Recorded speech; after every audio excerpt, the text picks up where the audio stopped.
تلنگانہ کی کابینہ نے آندھرا پردیش تنظیم جدید قانون 2014 کی دفعہ 8 کے تحت گورنر کے اختیارات سے متعلق حکومت ہند کی طرف سے جاری کردہ مکتوب پر گہری تشویش کا اظہار کیا اور کہا کہ تلنگانہ کی ریاستی حکومت کے موقف سے حکومت ہند کو پہلے ہی واقف کروایا جا چکا ہے۔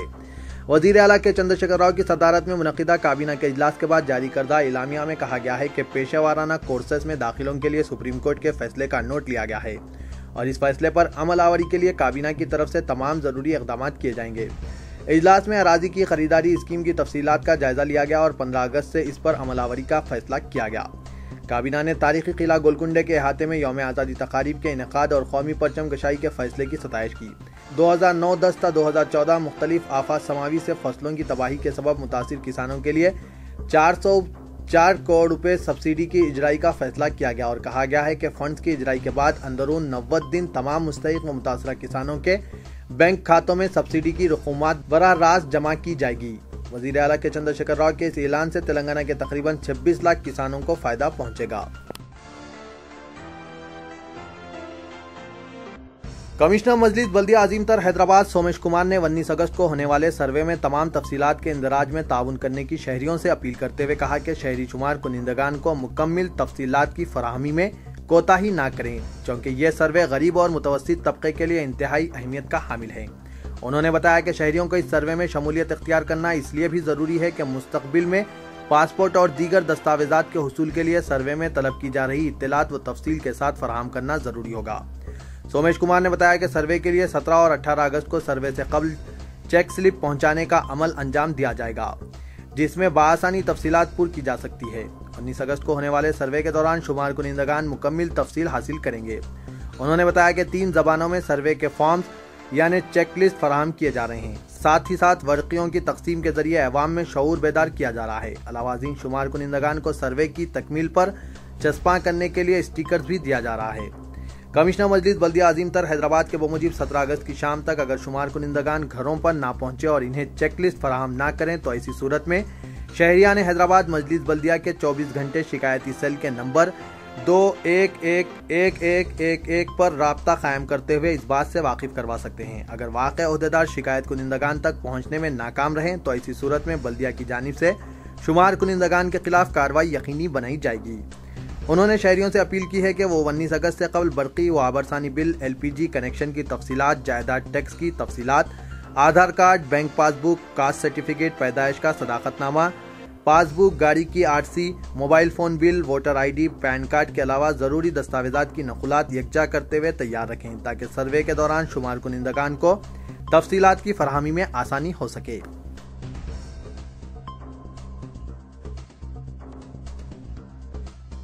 مرکزی وزیر داخلہ راجناتھ سنگھ نے حیدرآباد پر گورنر کو زائد اختیارات کے سلسلے میں مشاورت کے لیے تلنگانہ ارکان پارلیمنٹ کو 18 اگست کو مدعو کیا ہے۔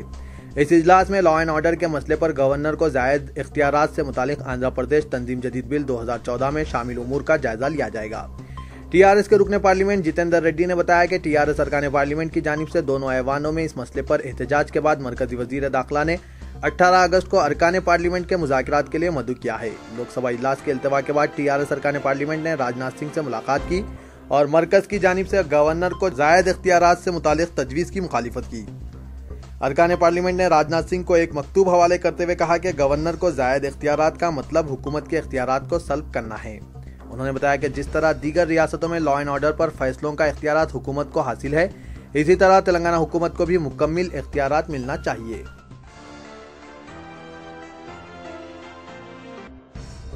پرانے شہر میں کئی مقامات پر عوام کو بنیادی سہولیات نہ ہونے سے شدید مشکلات کا سامنا ہے۔ نئی ریاست تلنگانہ میں نئی حکومت سے عوام کو کافی امیدیں وابستہ ہیں، لیکن لوگوں کی امیدیں TRS حکومت سے پوری ہوتی نظر نہیں آ رہی ہے۔ حالانکہ TRS نے پرانے شہر کی ترقی کے کئی وعدے کیے ہیں لیکن ابھی تک ان پر عمل آوری نہیں ہو رہی ہے۔ پرانے شہر کی عوام کو بنیادی سہولیات، پینے کے پانی کا مسئلہ ہو یا برقی کٹوتی یا سڑکوں یا پھر بستیوں میں صاف صفائی وغیرہ جیسے بنیادی سہولیات میسر نہیں۔ اسی طرح پرانے شہر کے قلب میں واقع چار مینار بس اسٹیشن میں بنیادی سہولیات کا فقدان ہے۔ یہاں پر آنے والے ہزاروں مسافرین کے لیے صاف پینے کے پانی کی سہولت بھی نہیں ہے۔ حالانکہ شہر کے دیگر علاقوں میں موجود بس اسٹیشنز کو عصری سہولیات فراہم ہیں، لیکن چار مینار بس اسٹیشن کو نظر انداز کر دیا گیا ہے۔ اس کے علاوہ یہاں کے مسافروں کو بیٹھنے کے لیے خاطر خواہ کرسیوں کا انتظام بھی نہیں ہے، جس کی وجہ سے لوگوں کو کئی گھنٹوں تک کھڑے رہنا پڑ رہا ہے۔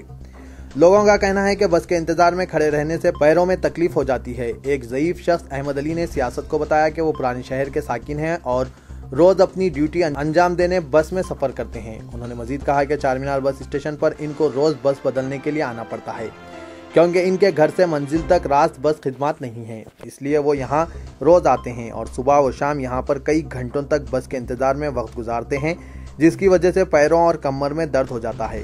اسی طرح ایک خاتون نسرین بیگم نے بتایا کہ وہ اپنی لڑکی کو کالج چھوڑنے اور واپس گھر لے جانے روز یہاں پر آتی ہے۔ یہاں پر کوئی سیکیورٹی نہیں ہے اور نہ ہی کوئی پولیس عہدیدار لڑکیوں کی حفاظت کے لیے موجود ہے۔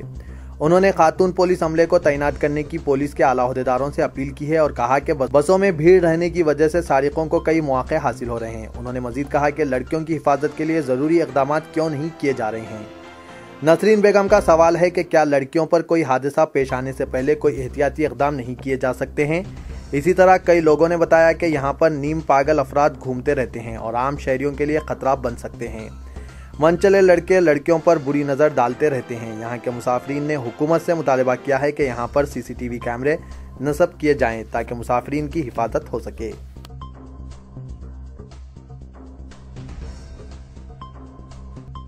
میلار دیو پلی میں عید ملاب تقریب میں جناب محمد Mahmood Ali deputy chief minister کو TRS مائنورٹی سیل ضلع رنگا ریڈی کی جانب سے خدمات کے اعتراف میں خادم ملت کا خطاب دیا گیا۔